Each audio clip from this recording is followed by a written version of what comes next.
Good morning guys, good afternoon, good evening. Welcome back to my channel, Bella and Bing. For today's video guys is manonood tayo ng sine dahil ngayon is Eid Mubarak ng Muslim holiday guys. Dito tayo sa Ayala Malls kasi hindi kami nag-almusal kaya dito meron ng bukas na kainan. Makikita ninyo guys yan, mga sarado pa ang mga store. Ngayon dito guys sa sa Chowking, pinapasok na kami. Kami yung first customer. Ayan, walang tao pa. Kasi manonood kami ng sine. Ngayon, doon kami manonood sa SM. Kaya lang dito kami nag-park kasi nga sarado pa ang SM. Mga ano pa lang ngayon, past 10 pa lang. Kaya dito muna kami. Dahil sa sa 11 guys ang bukas ng mall. Kaya doon muna kami. Ngayon, andito na kami guys sa SM. Sa Fairview pala kami guys, hindi kami sa North or sa SM Fairview kami. Dito ayan, pupunta na kami sa sinihan at naghahanap ng mabibilihan ng mababaon sa loob ng sinihan. Although kumain na, pero siyempre masarap pa rin may kutkutin sa loob. Thank you sa laging nagtitreat. Package deal guys ang nag-treat sa atin. Libre na sa sine, libre pa sa pagkain. Salamat din. Siya yung laging nagyayaya. Kaya maraming salamat. Ayan guys, nasa sinihan na kami. Na wala pang gaanong tao. Ayan. Tapos, maganda yung pinanood namin. May pagka-horror. Ayan, tapos na yung sine. Siyempre, hindi naman kami pwede mag-film doon. Tapos, balik kami na guys sa terraces. Dito kami kasi nag-park. Ayan, punta na kami sa terrace. Balik kami sa parking area. Sa tagal ko na guys dito, ngayon lang ako nakapasok dito sa Fairview Terraces. Nakarating na ako sa SM Fairview, sa Robinson. Pero hindi ko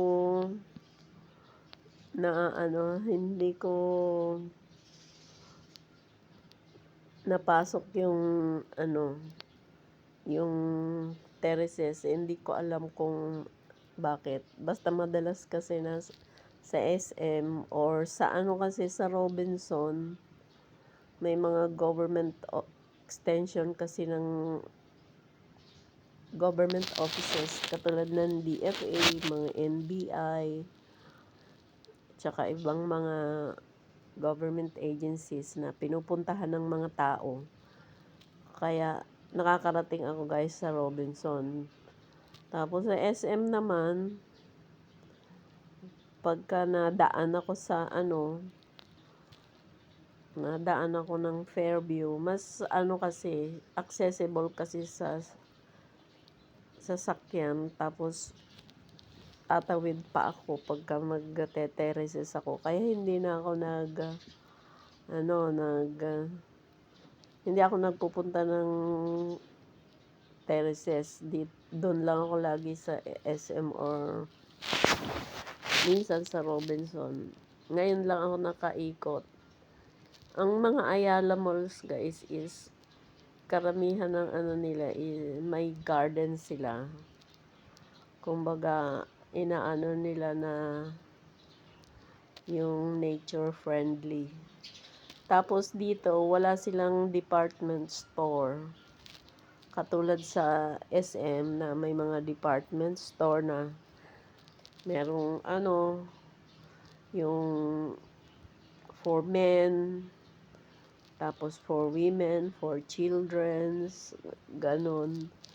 Dito, may mga yung kanya-kanyang brand, may mga shop sila dyan. Ayan, katulad yan, may Uniqlo, may Mango, may kung ano-ano pang, store. Kaya, mas konti ang nagpupunta sa mga Ayala Malls. Kasi nga, hindi, wala silang department store. Ganyan lang, mga outlet. Mga outlet ng, may mga, din, budget friendly. Tapos, marami din silang mga kainan. So, pati kainan, may mga budget friendly din sila. Kasi meron silang Jollibee, McDo, Chowking, kung ano-ano pang medyo kaya affordable ng mga karaniwang empleyado or anybody can afford. Kaya lang siguro ang tingin ng mga tao medyo expensive ang bilihin dito sa mga Ayala. Meron din naman pang masa, kumbaga. Kaya lang pag nakita mo na nga kasi yung Lacoste, Mango, Uniqlo, siyempre medyo Mark and Spencer, medyo hindi ka papasok kung ang mo yung pangmasa lang ang need mo. Pero kung medyo may budget naman, okay lang. Ayan, katulad yan, Lacoste. Ganun yung mga outlet dito. Pansin nyo, hindi masyado matao ang Ayala Malls. Pero sa SM, grabe talaga ang tao dyan. Kahit saang SM. Lalo na pagka holidays, walang pasok, as in siksikan. Kaya dinudumog. Kahit na hindi namimili yung mga tao, nag-iikot-ikot lang, marami kasing makikita. Meron din naman ditong grocery, kaya lang medyo pricey. Kaya lang, yung hindi masyado pinupuntahan ng ng mga masa. Kumbaga, yung hindi katulad sa sa mga tawag doon, Pure Gold, ganun. Hyper, medyo din ang Hyper, hindi naman masyado mahal. Mataas lang sila ng mga cents. Kaya pinupuntahan din yun. Tapos yung nila, yung mga sa meat section nila sa sa grocery, affordable ang mga presyo. Wag lang yung mga, siyempre yung mga katulad ng hipon, mga ibang isda, mahal sa mall, mahal sa grocery. Kaya ako naman malingkit na lang ako, mura-mura pa. Ayan. Masarap lang kasi dahil sa init ng panahon ngayon, guys. Libre aircon, mag-ikot-ikot ka lang, hindi ka lang masyado maiinitan. Pero mainit pa rin, guys, hindi hindi talaga siya katulad ng yung pag medyo mababa ang temperatura. Pag sa labas, iba rin medyo mainit pa rin Kaya nga minsan yung mga tao dito sa loob, makikita mo may mga pamaypay pa rin, namamaypay. Kasi pagka lakad ka ng lakad, kahit na naka-aircon, papawisan ka pa din kasi nga iba yung ano, yung init. Iba yung init ngayon guys, grabe. Kaya nga nagbukas ang mall ng medyo late kasi magtipid din sa kuryente kasi malakas ang kuryente kasi tuloy-tuloy ang andar ng aircon, walang kumbaga kasi ang aircon 'pag malamig na nag-o-automatic 'yon nag-stop ng umandar ang motor. Napansin ko nga din 'yon dito sa amin kasi kahit na pareho lang ang oras ng bukas ng aircon, pagka taglamig, mababa ang bill namin. Pero 'pag summer, do'n aakyat ang bill namin kasi hindi tumitigil ang motor sa andar. Kaya mas malakas ang konsumo. Ayan, may mga fruit stand sa labas guys, pero mahal eh. May isang kahit sa ibang Ayala Mall may ganong fruit stand.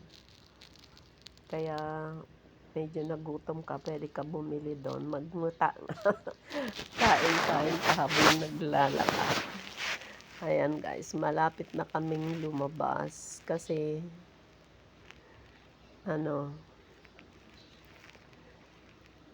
Binso na yan, malapit na yan sa parking. So, salamat guys sa pagsama sa aking pamamasyal. Eid Mubarak sa mga Muslim, mga kapatid nating Muslim. Holiday ito guys, nung Miyerkules. So, kita natin kahit holidays, hindi masyadong matao. Na yan, after ng sine na yan hapon. Pero sa SM, grabe ang tao. Kaya,